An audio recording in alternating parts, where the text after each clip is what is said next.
नमस्कार साथियों, मेरा नाम मनोज है और आप देख रहे हैं दृश्य कला। दृश्य कला के सेशन में आज हम लोग जो बात करने वाले हैं वो है कुषाण कालीन कला। कुषाण कालीन कला। आज हम लोग जो है इसी के बारे में चर्चा करेंगे। हालांकि इससे पहले हम आंध्र सातवाहनों को पढ़े हैं, उसके बाद जो है उससे पहले शुंगों को भी पढ़े हैं, ठीक है। लेकिन थोड़ा सा ये ध्यान दीजिएगा कि इससे पहले जितने भी शासक आए हैं, जितने भी काल आए हुए हैं, जितनी भी कलाएं हम लोग पढ़े हैं, वो हीन यानी संप्रदाय से संबंधित मूर्तियों को पढ़े हुए हैं। अब जो है समय आ गया है महायान संप्रदाय के बारे में पढ़ने का। अब देखते हैं, थोड़ा सा ये सब चीज़ें जानने से पहले थोड़ा इनके बैकग्राउंड के बारे में बेहद चर्चा करना जरूरी है। ध्यान दीजिएगा, ये सबको पता होना चाहिए कि जिस समय दक्षिण भारत में आंध्र शासकों ने अपना कला को जागृत कर रहा था, अपने शासन को चला रहा था, ठीक उसी समय यानी कि उसी समकालीन उसी समय भारत के उत्तरी व पश्चिमी व मध्य भाग में जो है कुषाण शासकों ने अपना काम को कर रहे थे, यानी कि अपने शासन चला रहे थे। तो हम कह सकते हैं कि जो कुषाण कालीन कला को हम देखते हैं, ये उत्तर व पश्चिम भाग में देख सकते हैं, उत्तर पश्चिम भाग में देख सकते हैं,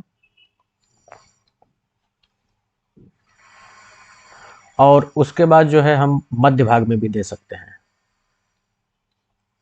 ठीक है। इन दोनों जगहों पर हम इनके काम को देख सकते हैं, चर्चा कर सकते हैं। थोड़ा सा इनके बैकग्राउंड के बारे में और थोड़ा कुछ पढ़ लिया जाए तो ज़्यादा बेहद ज़रूरी है। इस वंश का जो महान शासक था उसका नाम था सम्राट कनिष्क। क्या नाम था? कनिष्क। ये जो कनिष्क था,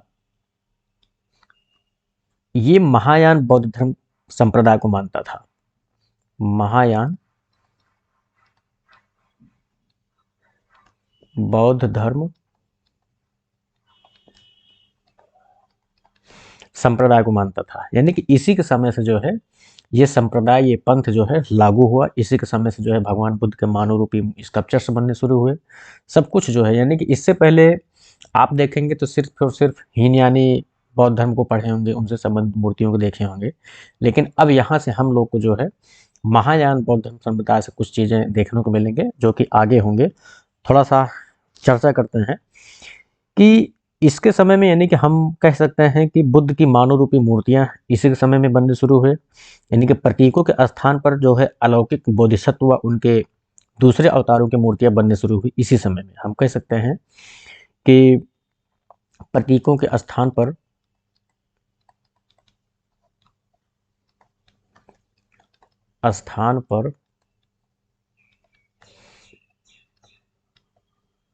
बुद्ध की मानव रूपी मूर्तियां बनने शुरू हुए।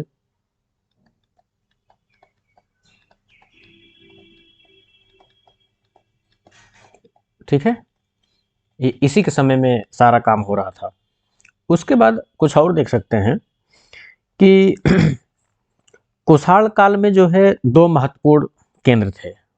ध्यान दीजिएगा, प्रमुख केंद्र थे। एक तो था आपका गांधार, दूसरा था आपका मथुरा। ठीक है, यही है जो है अभी हमने जो ऊपर बोला है कि उत्तर पश्चिम एरिया में, भारत के उत्तर पश्चिम एरिया में, ठीक है।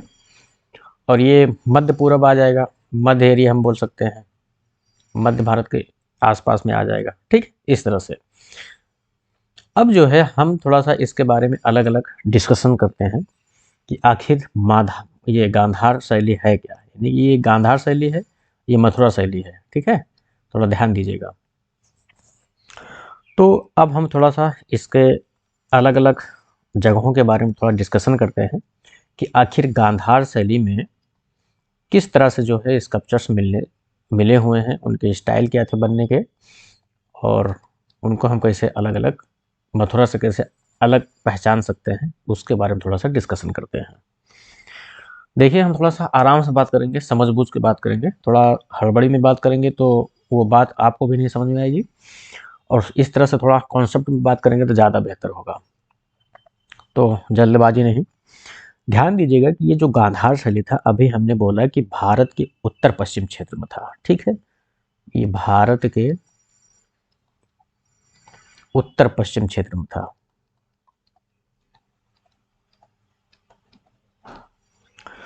और इसका जो प्रमुख केंद्र था गांधार शैली का, वो था पेशावर, पेशावर, सिंध,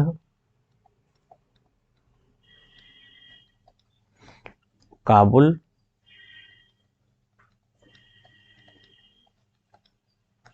तक्षशिला, ठीक है, तक्षशिला, कपिसा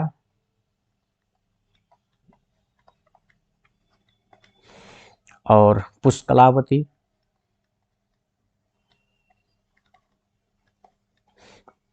इस तरह से कुछ प्राचीन नाम है इनके।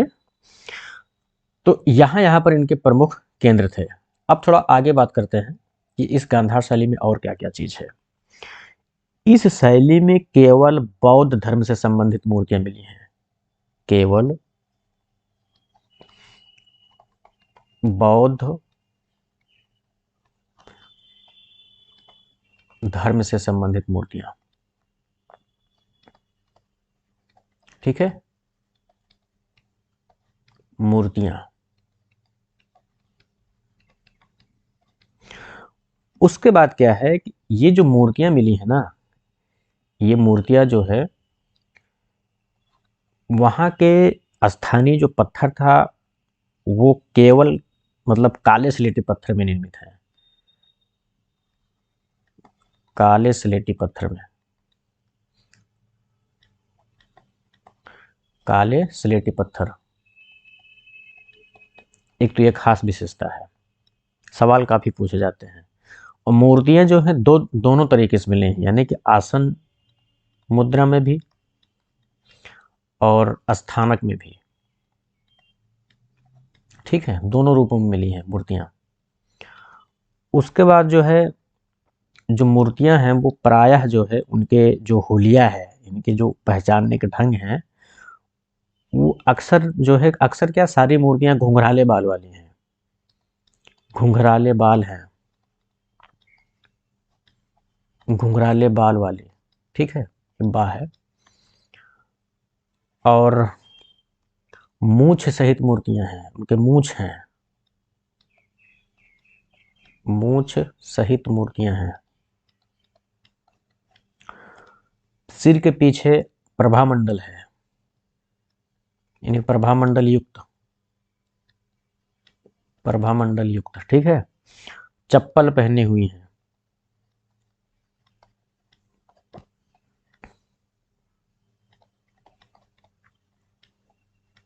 ठीक है। और एकदम ग्रीक ढंग से बनावट है इनका, ग्रीक ढंग से बनावट है, मूर्तियों की बनावट क्या है, ग्रीक ढंग है। उसके बाद और एक खास विशेषता है कि ये जो गांधार शैली की मूर्तियां मिली हैं, इनके जो विषय हैं, विषय तो भारतीय हैं, ठीक है, लेकिन जो शैली है ना, ये शैली, ये शैली जो है यूनानी है। इस तरह से कुछ खास इनके मतलब पहचान है। इसीलिए जो है, इसीलिए जो है इसको जो है ग्रीको बुद्धिस्ट बोलते हैं, ग्रीको बुद्धिस्ट, ठीक। और इसको इंडो ग्रीक भी बोलते हैं, इंडो ग्रीक, इंडो हेलेनिस्टिक भी बोलते हैं, इंडो हेलेनिस्टिक,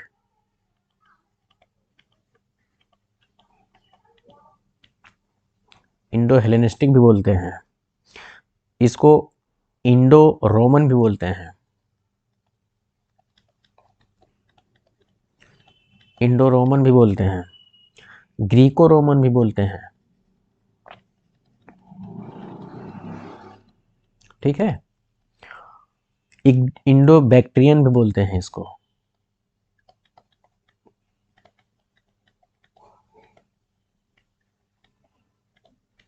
इंडो बैक्टीरियन भी बोलते हैं। इतने नाम हैं इनके, मतलब अलग अलग तरीके से जो इतिहासकार अलग अलग लोग हैं वो जो है अपने अपने तरीके से अलग अलग नामों से इनको पुकारे हैं। ये तो रहे कुछ इनके खास नाम। जो मूर्तियां बनती थी वो मूर्तियां जो है शरीर, जो उनके बॉडी होती थी, शरीर होती, वो पूरा का पूरा मांसपेशीय होती थी, मांसपेशीय शरीर होती थी, मांसपेशीय शरीर। और इनकी जो प्रतिमाएं होती थी भगवान बुद्ध की, वो राजाओं जैसी होती थी, राजाओं जैसी प्रतिमा।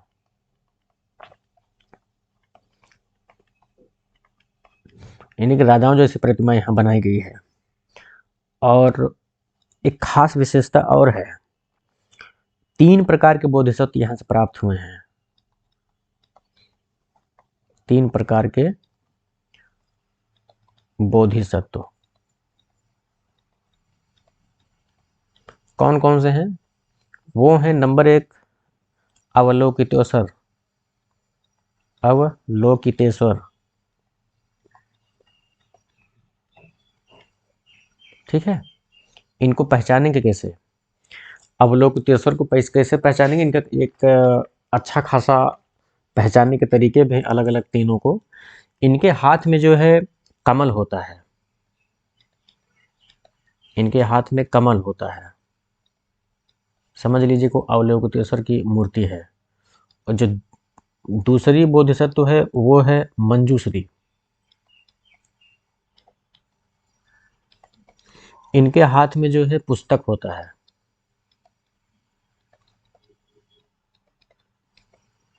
ठीक। तीसरी जो मूर्ति है वो है मैत्रेय। इनके हाथ में सुराही होता है, हाथ में सुराही होती है। ठीक है। ये 3 टाइप के जो है बोधिसत्व प्राप्त हुए हैं यहाँ से। बता ही दिया गया है, काले स्लेटी पत्थर में निर्मित हुए हैं। अब थोड़ा सा कुछ खास मूर्तियों के बारे में चर्चा कर लेते हैं। जो प्रमुख मूर्तियां हैं उनके बारे में थोड़ा सा चर्चा करते हैं कि वो कौन कौन सी मूर्तियां हैं। ठीक है। इसमें एक है सिद्धार्थ का महाभिनिष्क्रमण।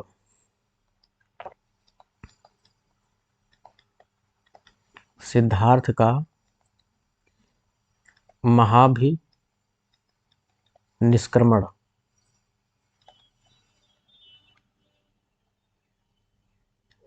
ये जो है कलकत्ता संग्रहालय में है, कलकत्ता संग्रहालय। ठीक है। उसके बाद जो है एक और मूर्ति है, दूसरी मूर्ति है सिद्धार्थ की पाठशाला। सिद्धार्थ की पाठशाला। तीसरी मूर्ति है आपका कुबेर व हरित।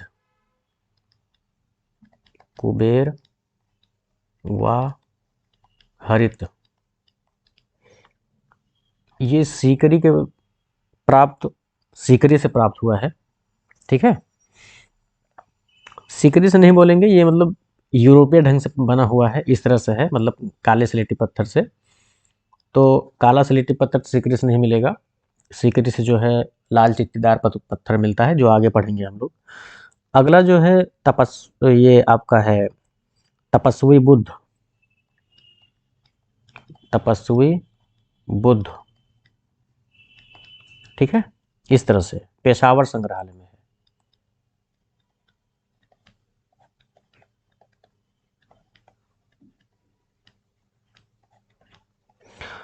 एक और मूर्ति है जो खास विशेष है, रोमा देवी की। देवी रोमा उसको बोलते हैं, देवी रोमा।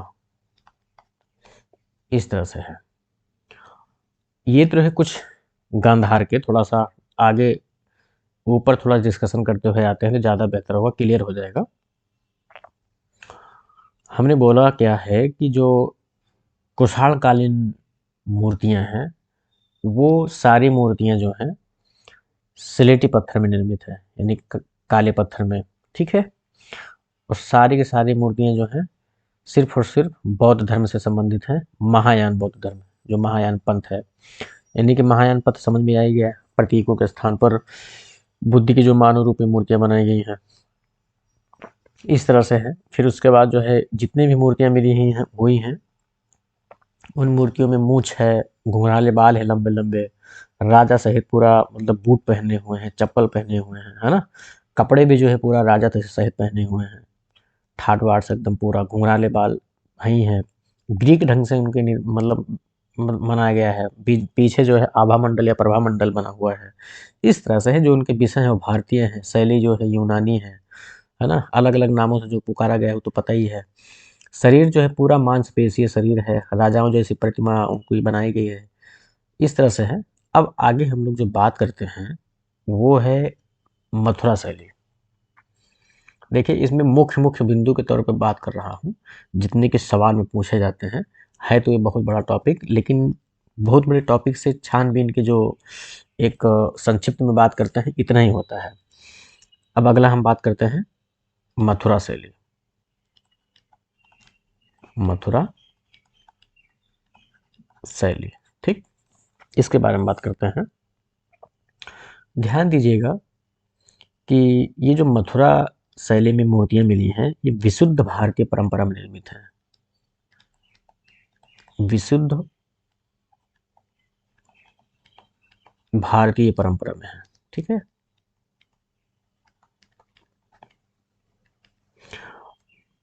यानी कि इनके विषय और शैली दोनों भारतीय हैं। विषय भी भारतीय है और शैली भी भारतीय है। ध्यान दीजिएगा इस बात को। और वहां पर क्या हम लोग देखे थे, विषय भारतीय था लेकिन शैली क्या थी, यूनानी थी। यहाँ पर तीनों धर्म से संबंधित मूर्तियां मिली हैं, यानी कि बौद्ध से तो मिली ही हैं, जैन से भी मिली हैं और ब्राह्मण धर्म से भी मिली हैं। तीनों धर्मों से संबंधित मूर्तियां मिली हैं। हम कह सकते हैं तीनों धर्मों से संबंधित, ठीक है। और उसके बाद जो है अगला जो बात आता है, इसका जो प्रमुख केंद्र था मूर्तियों के मिलने का, वो प्रमुख केंद्र जो जहां पर मूर्तियां बनाई जाती थे, एक तो मथुरा है ही है, दूसरा है वाराणसी, श्रावस्ती है, कौशाम्बी है, इत्यादि, मतलब अलग अलग जगहों पर, ठीक है। उसके बाद जो यहाँ की मूर्तियां जो खास तौर पर बनी हैं वो सीकरी व भरतपुर के लाल चित्तीदार पत्थर में निर्मित हुई हैं। लिख देते हैं कि सीकरी व भरतपुर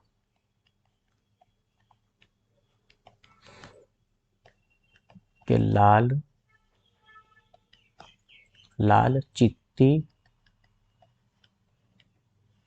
चित्तीदार, ठीक है, चित्तीदार पत्थर इसमें निर्मित हुई है, ठीक है। एक और खास पहचान है, मतलब इसके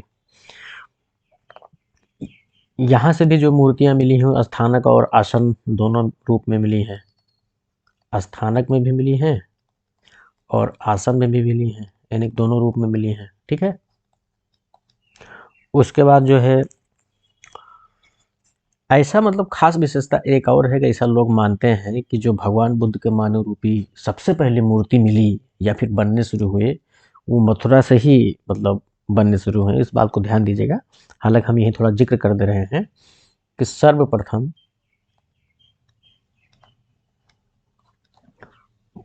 मानव रूपी बुद्ध मूर्ति मथुरा से ही मिली, मथुरा से ही निर्मित हुए, ऐसे बोल देते हैं। ठीक है। अलग अलग अलग विद्वान लोग अलग अलग मत रखते हैं। वेस्टर्न वाले जो है अपनी पक्ष को लेते हैं, भारतीय वाले अपने पक्ष को लेते हैं। कहाँ तक सही है कहाँ तक नहीं ये हमें नहीं पता, लेकिन जो सवाल भारतीय दृष्टिकोण से जो सवाल पूछे जाते हैं तो वो जो है मथुरा को ही सत्य मानते हैं। तो आप भी वही सत्य मानिएगा, मथुरा ही। उसके बाद जो है इसमें जो खास पहचान ये है कि जो मूर्तियाँ मिली हुई हैं वो जो है वस्त्र विहीन मूर्तियाँ हैं, वस्त्र विहीन मूर्तियाँ हैं, मूछ विहीन है, मूछ विहीन मूर्तियां हैं, अलंकारिक विहीन है।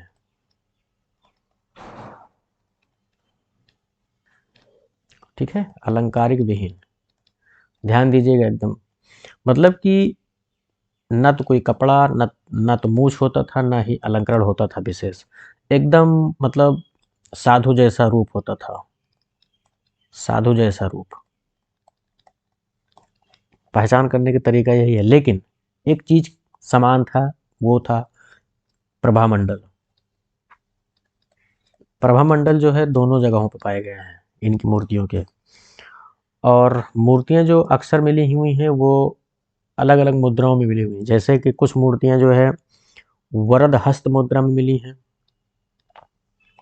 वरद हस्त मुद्रा में। कुछ मूर्तियां जो है अभय मुद्रा में मिली हैं। ठीक है, कुछ धर्म चक्र परिवर्तन में है,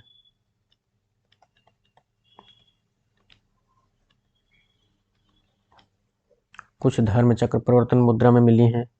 कुछ जो है भूमि स्पर्श मुद्रा में है, भूमि स्पर्श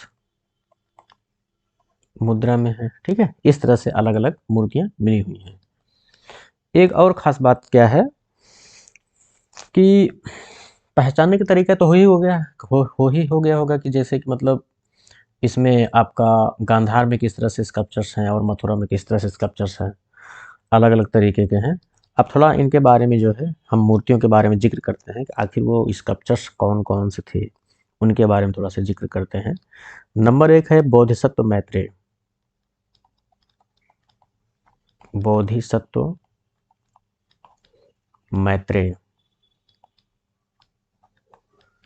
ये जो है अभय मुद्रा में है, अभय मुद्रा में मूर्ति है। और हाथ में जो है कमंडल है, हाथ में क्या है, कमंडल है। पहले बताया गया है ना कि मैत्रेय जो है जो हैं इनका जो पहचान करते हैं हाथ में कमंडल लिए होते हैं। और ये पता ही होना चाहिए, लाल चित्तीदार बलुआ पत्थर में है। लिख दे रहे हैं, लाल चित्तीदार बलुआ पत्थर। ये लाल चित्तीदार बलुआ पत्थर वहीं भरतपुर श्री कृष्ण मिलता था। और ये जो मूर्ति है ना, ये मूर्ति जो है मथुरा संग्रहालय में है, मथुरा संग्रहालय में है। इस बात को थोड़ा ध्यान दीजिएगा। उसके बाद अगली मूर्ति है, अगली मूर्ति है उसका नाम है बोधिसत्व की खड़ी प्रतिमा। बोधिसत्व की खड़ी प्रतिमा। ठीक है, ये सारनाथ संग्रहालय में है।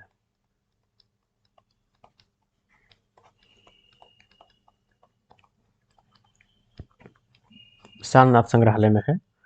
इसका जो हाइट है 8 फीट 6 इंच है, 8 फीट 6 इंच है। ठीक है, सीकरी के पत्थर से बना हुआ ये भी पता होना चाहिए, सीकरी के पत्थर में। देखिए कॉन्सेप्ट क्लियर होना चाहिए कि जो गांधार के स्कल्पचर्स बने हुए हैं वो उधर के ही पत्थर यानी कि स्लेटी पत्थर में है। और जितने भी मथुरा केंद्र के जितने भी स्कल्पचर्स मिले हुए हैं वो सब जो है सीकरी व भरतपुर के लाल चित्तर बलुआ पत्थर में है। इसमें जो है कोई कन्फ्यूजन होने की ज़रूरत भी नहीं है, बहुत ईजी है, पहचानने के तरीके भी बहुत ईजी हैं।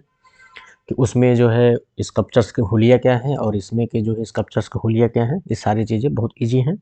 अगला जो मूर्ति है नंबर 3, बोधिसत्व की बैठी प्रतिमा। बोधिसत्व की बैठी हुई प्रतिमा।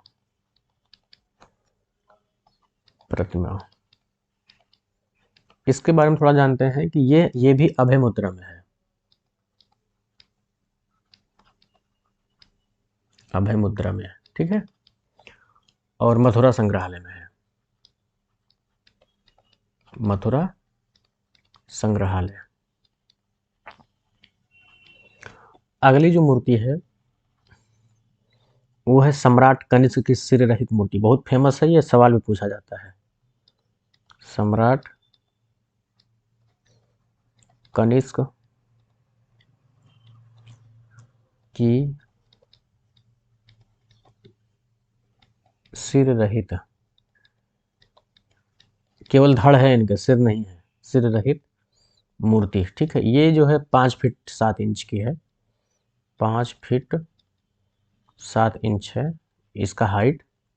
मथुरा संग्रहालय में भी है। मथुरा संग्रहालय, ठीक है। अब इससे पहले बताया गया है कि मथुरा केंद्र में जो भी स्कल्पचर्स मिले हुए हैं 3 धर्मों से संबंधित स्कल्पचर्स मिले हुए हैं। अभी तक हम लोग ने जो भी पढ़ा है ये बौद्ध धर्म से संबंधित पढ़ा है। अब थोड़ा सा जो है जैन धर्म की मूर्तियों के बारे में थोड़ा चर्चा करते हैं कि वो आखिर किस तरह से स्कल्पचर्स मिले हुए हैं, कहाँ कहाँ से प्राप्त हुए हैं। बात है जैन धर्म की मूर्तियाँ।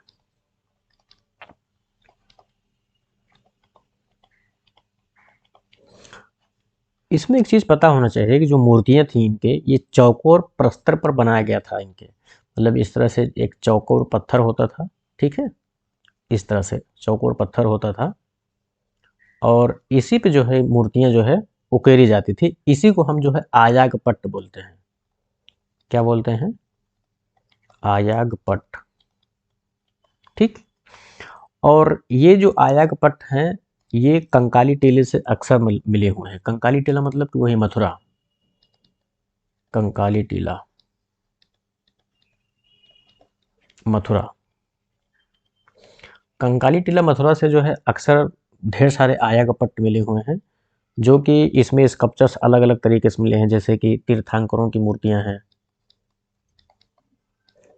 तीर्थंकरों की मूर्तियां। ये जो तीर्थंकर होते थे ये दिगंबर संप्रदाय के होते थे। तीर्थंकर लिख दे रहे हैं, दिगंबर संप्रदाय, दिगंबर संप्रदाय। और ये जो तीर्थंकर होते थे अजान बाहु होते थे। अजान बाहु मतलब समझ लो कि उनके जो बाह होता है वो घुटनों तक होता है। तो ये तीर्थंकर जो है अजान बाहु होते थे,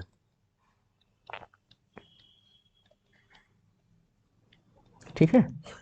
इसका मतलब समझ लीजिए कि जिनके बाह बाह घुटने तक हो।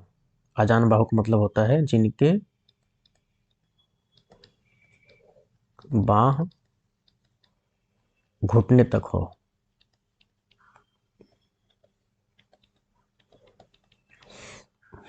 ठीक है, इस तरह से है।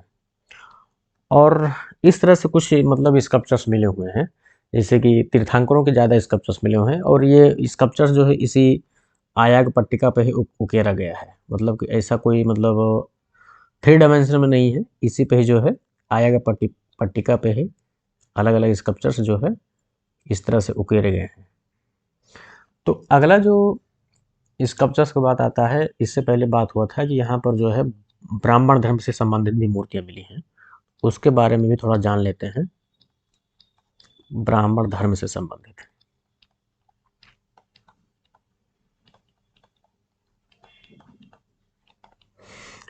इसमें जो है स्कल्पचर से जो मुख्य रूप से मिले हुए हैं, जैसे सूर्य की प्रतिमा है,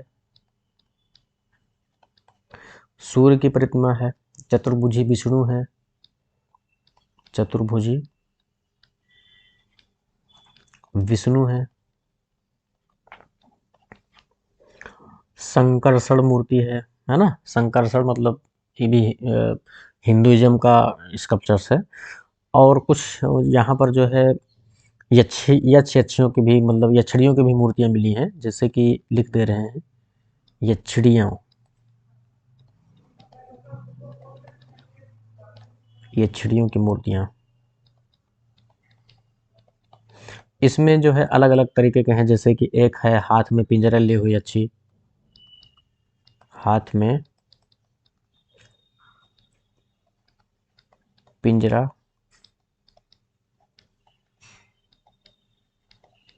लिए हुए, ठीक। उसके बाद एक है हाथ में कलश लिए हुए, हाथ में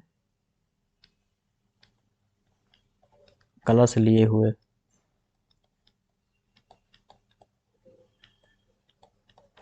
एक और है जो कि फूलों की पिटारी लिए हुए है,